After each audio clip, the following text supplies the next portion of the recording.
I'd like to introduce to you the first panel member.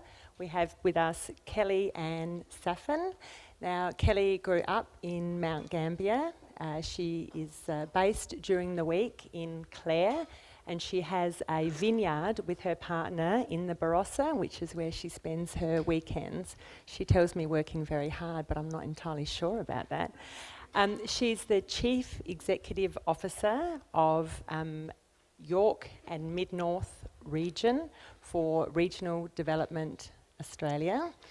And their role at Regional Development Australia is to stimulate economic growth and infrastructure and tourism in our regions. She's got a background in the legal industry and also in regional development. And I think with that, we can welcome Kelly Ann. Thank you. Thanks, Ilka. If you don't mind, I'm going to step down here because number one, I'm not very tall and my legs won't fit the stool. And number two, I'm much better at having a conversation with you as part of that process. So thanks, Ilka, for introducing me. In 10 minutes, I think when Emily rang up and said, would you have a talk about the type of issues? And my brief today is to talk about the issues that we are hearing in regions, some of which are resolved in the nuclear recommendations and some of which will require some further investigation. So I take it really that I'm just going to share with you those things that you might want to think about as you set the agenda and those things that we have as part of that process. Just to give you a little bit more background, obviously as you go through having a look at the evaluation, feasibility and essentially with the desirability of the recommendations, I have had interest including part of this. So regional development does look at the 11 councils for Yorke and Mid-North in my area, which means that my particular area I work in has 78,000 people from right up in Yunta, right across to the foothills of Port Augusta and Southern Flinders, all down in the Yorke Peninsula and also down to Balaclava and Owen.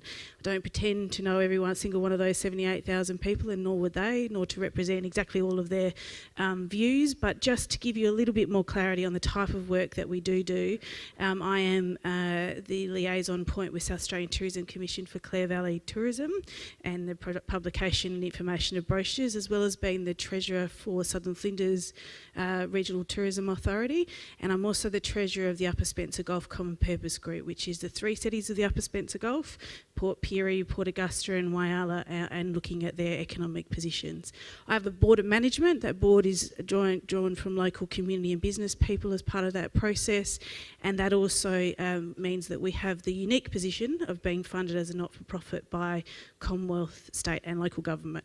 And I often talk about that as being 13 different funding partners and a bit like having 13 different boyfriends, and I was never that good at dating to start off with. So, it is part of our remit that we deal with complicated issues in which there isn't a single answer as part of that process. And essentially, in some ways, this is like multiple land use concerns. So for us, just some of those topical things to talk about have been wind farms, for instance. So in our 11 councils, we have 64% of the installed wind farm capacity with further under construction. So we are actually the renewable hub of regions when people talk about South Australia. We're also the communities that have had to grapple with the issues about having wind farms on your hill if you happen to be the nearest neighbour and not having the economic benefit. So from that perspective, I have been part of the Central Local Government Region Wind Farm liaison when we talked about the principles in community development. I've also had the opportunity to work through a number of community development and community consultations that have not gone well, some of which we've done badly, some of which other people have done badly. So it's really good, I think, to look at those things that have been done well, but also those things that could have been done better as part of that process. So for my brief today, and my board would tell you that I am tasked, and to be really honest about this, tasked to stimulate economic activity, but that their mantra is that that must be sustainable economic activity. So it's not development at any cost, and I don't want anybody to think about it in that way. So I'm just going to talk about some of the economic issues that have been brought up in region and just really transmit to you as you think through what you'd like to hear from more experts on those type of activities. Some of the things that we see. So it would be remiss of me not to talk about the agricultural and tourism sectors and the concerns that are expressed, both actual and perceived, about what a high level, in particular, high level waste facility might bring, but also because Hawker, while not in the council areas in which I work, is closely related to Southern Flinders tourism. Some of those questions that are currently being raised as the federal government look at those aspects. And I think, to put that in time perspective, really important to us that it's a debate which doesn't say things like, in the Limestone Coast, your land will be contaminated if we have a high level nuclear waste in the far north, if that's not what the science says. In fact, most concerns are about the perception of what might happen to our markets in both the agriculture and tourism perspective if this debate is not handled well and if the science is not well understood. And I think nobody who gives a simplistic answer is a friend of those activities. The second part for us is that discussion about why actually it is important, because we are the trade centre, we are the areas which bring in wealth from outside the state, which allows it to continue in the domestic areas. We are the exporters, if you can put it that way, both in the mining and other sectors as part of that process. So our international and global reputation really matters, whether it be in the global or agricultural sense. The other thing is we see now, and I'm working across Port Pirie and the Upper Spencer to talk about some of the effects of it's really interesting for me, the State Wealth Fund, and for us about that is how important it is that is, if the choice is to go ahead with the high-level waste facility, is how that is managed. So there's a really important case study, and people with far more technical economic background will talk to you about this, but there's what's called as the Dutch disease, when crowding out occurs, when we haven't actually preserved the money we make from other industries to look at what happens when that cycle finishes. So it affects and means that wages get higher. It's harder for our local manufacturers to hold their apprentices. And then at the end of a mining exploration boom and otherwise, it's harder for us to maintain. In some ways, South Australia is experiencing that now, and there's plenty of economic literature about that.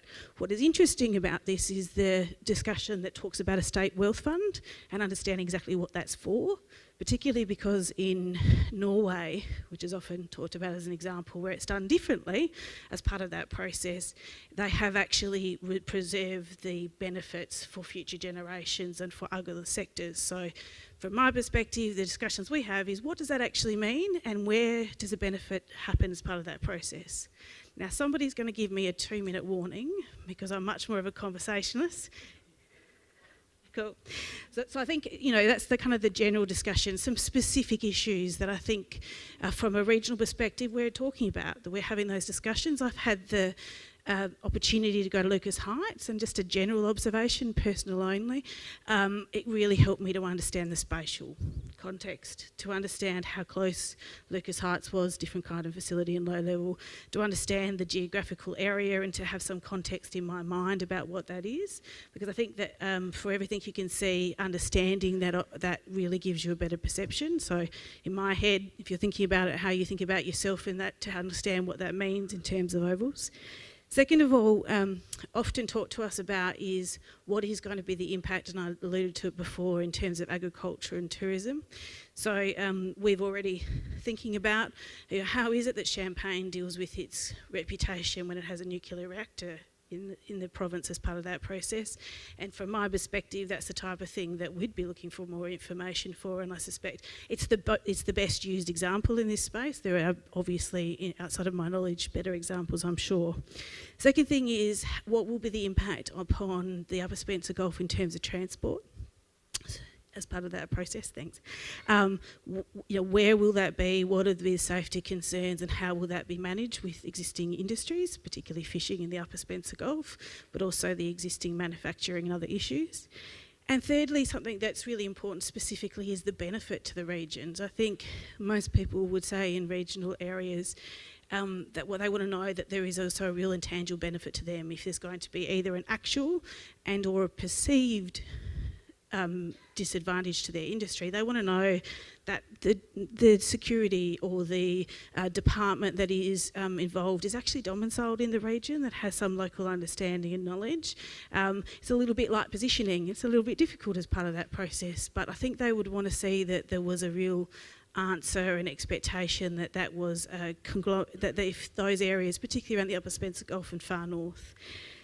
Finally, I just want to, as I finish that because I've got some handouts, I've got lists of all the questions that have come up as part of that process, but I figure you're going to hear a lot, so you're going to hear from people who are far more qualified in specific areas than myself today about that type of activity. But the really important part about it is the communication. I've seen so many things in community consultation go badly and go well, and I've seen different, I'll use wind farms without talking about specific ones. I've seen some wind farms that have had complete community consent because the consultation has been done so well, and others that haven't. And what it leaves is division in the community, and that is actually the stuff that affects us long-term economically. So it's really important that we don't have a simplistic look about it, that we not be worried about the complexity. I personally am invigorated by the idea that we're going to have this debate and have it in a way where people actually get to hold that information. But I could leave you with those messages, that understanding what the economic benefit would be, how that actually relates to industry and what it means for, and how other people have dealt with it in the agricultural tourism sectors in places that we know and respect, would be really important to the region as part of that process. Thank you.